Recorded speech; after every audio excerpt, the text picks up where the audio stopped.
மாதிரி நல்லா வந்து சுருண்டு வந்துடணும். வணக்கம், நான் உங்கள் அம்மா சமையல் மீனாட்சி. இன்றைக்கி சூப்பரான நாட்டுக்கோழி பெப்பர் சிக்கன் தான் பண்ண போகிறோம். டிஃப்ரெண்ட்டாக இருக்கும், ரொம்ப ஈஸியாகவும் பண்ணலாம். வாங்க எப்படி பண்ணுறதுன்னு பார்க்கலாம். உங்கள் சமையல் மணக்க ருசிக்க அம்மா சமையல் மசாலா ஐட்டம்ஸ், ஊறுகாய் ஐட்டம்ஸ் நம்மக்கிட்ட கிடைக்குது.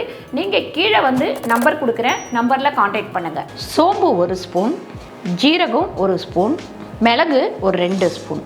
இது எல்லாத்தையுமே வெறும் கடாயில் நம்ம வறுத்து எடுத்துக்கலாம்.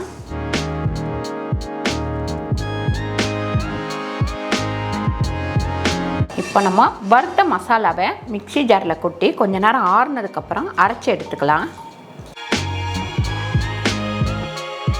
இப்போ நாட்டுக்கோழினா நமக்கு வந்து சூடு அப்படின்னு சொல்லிட்டு சொல்லுவோம். அதனால் இதுக்கு வந்து நம்ம நல்லெண்ணெய் ஊற்றிக்கலாம். ஒரு 50 கிராம் அளவுக்கு நல்லெண்ணெய் ஊற்றியிருக்கேன். காஞ்ச மிளகாய் ஒரு 6 காஞ்ச மிளகாய் இதில் சேர்த்துக்கலாம். நம்ம கருவேப்பிலை சேர்த்துக்கலாம். அதுக்கப்புறம் சின்ன வெங்காயம் நான் ஒரு 150 கிராம் நீட்டு வாக்கில் நறுக்கி வச்சுருக்கேன்.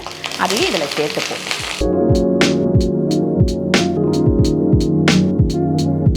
மிளகு, ஜீரகம், சோம்பு வந்து நல்லா பொடி பண்ணி எடுத்துட்டேன். இப்போ இதில் வந்து இஞ்சி பூண்டு பேஸ்ட்டு, இஞ்சி ஒரு பெரிய பீஸும், பூண்டு வந்து ஒரு 15 பல்லு கிட்ட நான் இதில் போட்டு அரைச்சி எடுத்துக்கிறேன். இப்போ நம்ம அரைச்ச இஞ்சி பூண்டு பேஸ்ட்டை இதில் சேர்த்துக்கலாம்.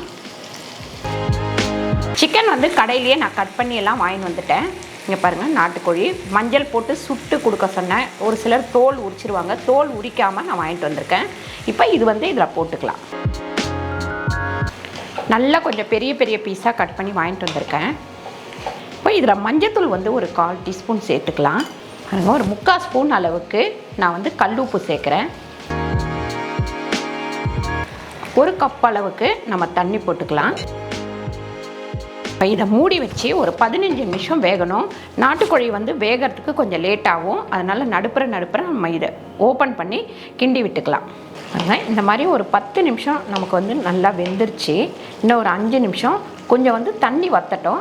ஓப்பன் பண்ணி வச்சே இந்த தண்ணி வற்ற விடலாம். பாருங்க, இந்த அளவுக்கு தண்ணி இருக்கும்போது நம்ம பொடி பண்ணி வச்சுருக்கிற இந்த மிளகு, ஜீரகம், சோம்பு இதை வந்து இதில் போட்டுடலாம். கொஞ்சம் நல்லா ஒரு 2-3 நிமிஷம் நல்லா பிரட்டி எடுத்துக்கலாம். இந்த மாதிரி நல்லா வந்து சுருண்டு வந்துடணும். இப்போ நாட்டுக்கோழி பெப்பர் சிக்கன் ரெடி ஆயிடுச்சு. இதை இறக்கி நம்ம எடுத்து வேறு பாத்திரத்தில் மாற்றி வச்சுக்கலாம்.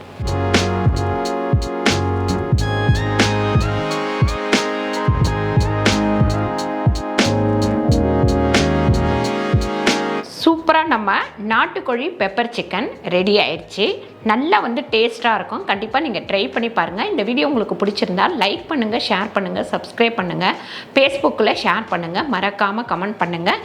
நன்றி, வணக்கம்.